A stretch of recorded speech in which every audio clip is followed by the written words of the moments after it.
विमल बोलो जुबा केसरी, हर पल मनाओ केसरी त्योहार। पिछले 2-3 दिनों से मैंने नेपाल जाने की कोशिश की, लेकिन आपको मालूम है कि काठमांडू जाने वाली फ्लाइट दिल्ली से जाने वाली कैंसिल हो गई और उसके बाद के हालात में फिर मेरा वहां जाना नहीं हुआ।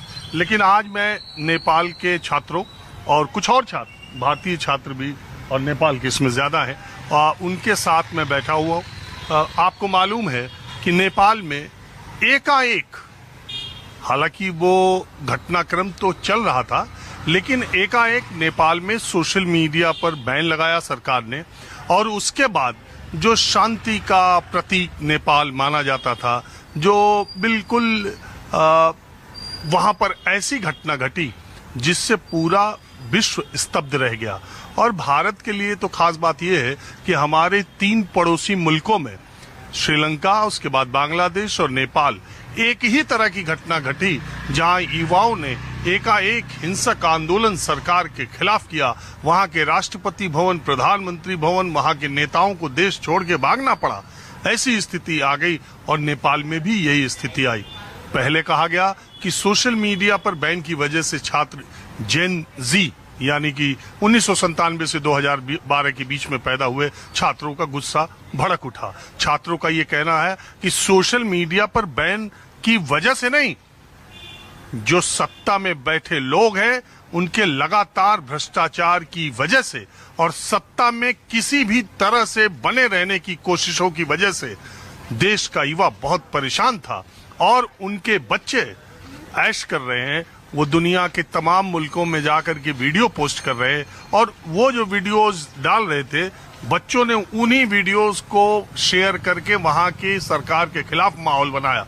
बहरहाल 19 छात्रों की पुलिस की गोली में मौत हो गई। आंदोलन और हिंसक हो गया। प्रधानमंत्री समेत तमाम मंत्रियों के साथ जो हुआ वो आप जानते ही हैं। तो अब वहां नई सरकार बनाने की कवायद हो रही है।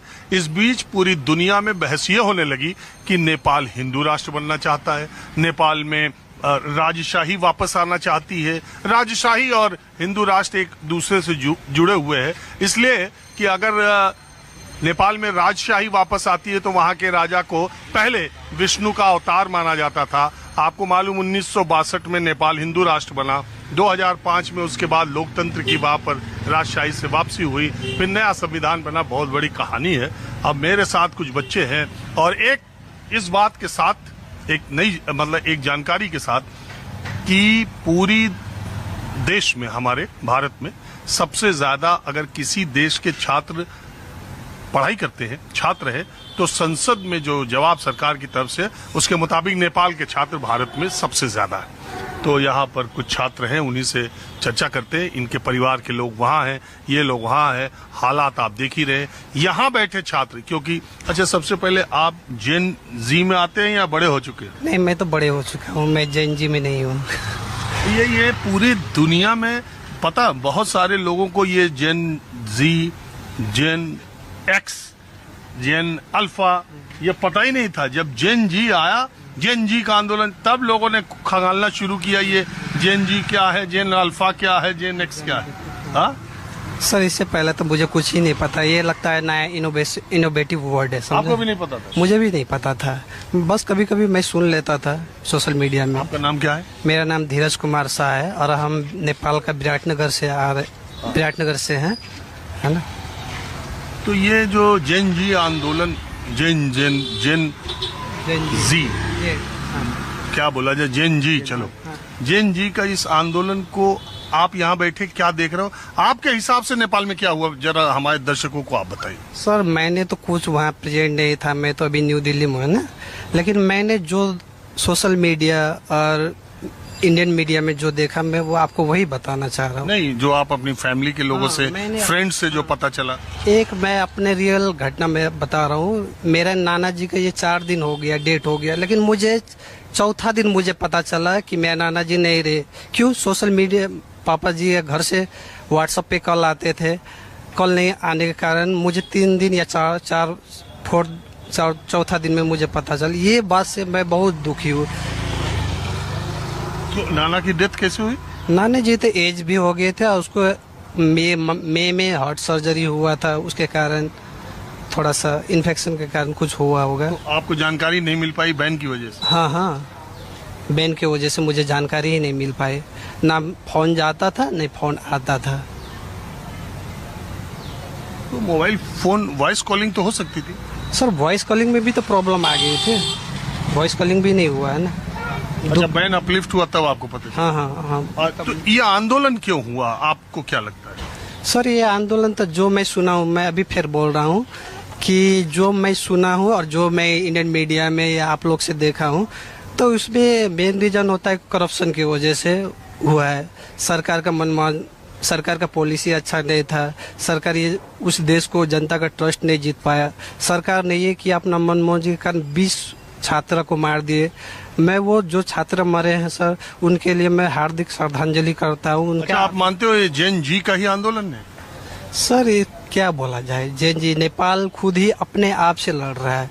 नेपाल कभी राणा से लड़ा है, कभी माओवादी से लड़ा है, कभी राजा से लड़ा। अब किससे किससे लड़ना है, अब नेपाल का जनता जाने। नेपाल ने देश खराब कभी नहीं हो सकता, जनता खराब होता है। हम लोग जो वोट करते हैं, वोट देने से पहला तो सोचे कि हम किसको दे रहे हैं। अगर मैं एक एक्सप्लेन कर रहा हूँ सर, जैसे मैं जैन जी वो नया रिजम लेकर आया, नया गवर्नमेंट लेकर आया, क्या उसमें लिखा है कि वो नया भी जो अच्छा ही होगा, नया अच्छा हो सकता है क्या? सुशीला कार्की की बात हो रही है। देखिए सर, मैं सुशीला कार्की के नाम भी मैं फर्स्ट टाइम सुना हूँ मुझे पता भी नहीं था सुशीला कार्की बोल के कौन है। लेकिन कोई नहीं, मेरा देश का वो क्या रिटायर क्या बोलते हैं जस्टिस रह चुके हैं और मेरा माँ समान है, दादी माँ समान है, मैं उनको नमस्ते करता हूँ। देखिए, मैं जो है, आप सोच रहे होंगे कहाँ पर हूँ, दिल्ली के लक्ष्मी नगर इलाके में सीए, हाँ एक लाइब्रेरी है। दिल्ली के लक्ष्मी नगर इलाके में नेपाली छात्रों की संख्या बहुत अच्छी खासी है। मैं, आपको पता है कि पहले से तो कुछ तय रहता नहीं, मुझे ये मालूम था, मैं चलते हुए घूमते घामते गलियों में करते हुए पता चला कि एक आशीर्वाद लाइब्रेरी या कौन सी है, वहाँ पे रहते नेपाली छात्र वहाँ पढ़ते। मैं आया तो यहाँ छात्र मिल गए और कुछ इनके दोस्त आके मिल गए। मैंने कहा चलो यार थोड़ा। तो आपका नाम क्या है? दीपेंद्र यादव। आप कहाँ से हैं?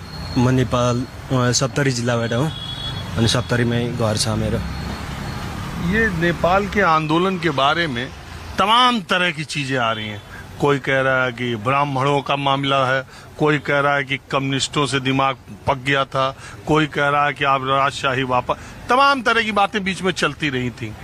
आप यहाँ से बैठकर या हमारे दर्शकों को, चूंकि ये युवाओं का आंदोलन था, छात्रों का, इसलिए मैं चाहता हूँ कि छात्र बताएं कि उनको क्या लगता है, क्या हुआ है और इसके पीछे कौन है।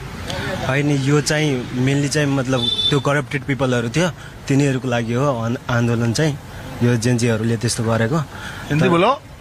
हिंदी नहीं आते सर, हम नहीं बोलते हिंदी। अच्छा बोलो, जो बोलो। किसे त्यही जेन्जीले त्यो गरेको, किसे आन्दोलनहरू गरेको होइन, त्यो corrupted people, corruption main reason, corruption था, अनि त्यही हो। आप कहाँ से हो? मैं भी नेपाल से हूँ। आपका क्या नाम है? राजन यादव। राजन यादव। तो आप राजन या क्या कोर्स कर रहे हो? सीए पढ़ रहा हूँ इंटर में। और आप कब से यहाँ आए हो? 1 साल जितना हुआ। 1 साल ज्यादा हुआ। तो आप सही बताना, इसके पहले आपको जैन जी पता था? इससे पहले नहीं पता था। अभी जो ये आंदोलन हुआ तो कभी कभार सोशल मीडिया में, इंस्टाग्राम के रील्स में आता था तो वहीं पर देखता था, उतना ज्यादा नहीं पता था। तो ये कैसे हुआ नेपाल में? आप लोगों को क्या लगता है, देश का, नेपाल का आम युवा इतना ही गुस्से में है जितना दिखाई दिया? जी हाँ, बिल्कुल, ये तो सही बात है, ऐसे ही है। क्योंकि बहुत दिनों से सरकार बन रही है, बदल रही है, लेकिन वही 2-3 सरकार घूम फिर कर आ रहा है। मतलब नया सरकार नहीं आ रहा है, और वो 2-3 सरकार जो बन रहा है घूम फिर कर, वो अच्छा नहीं कर रहा है कुछ।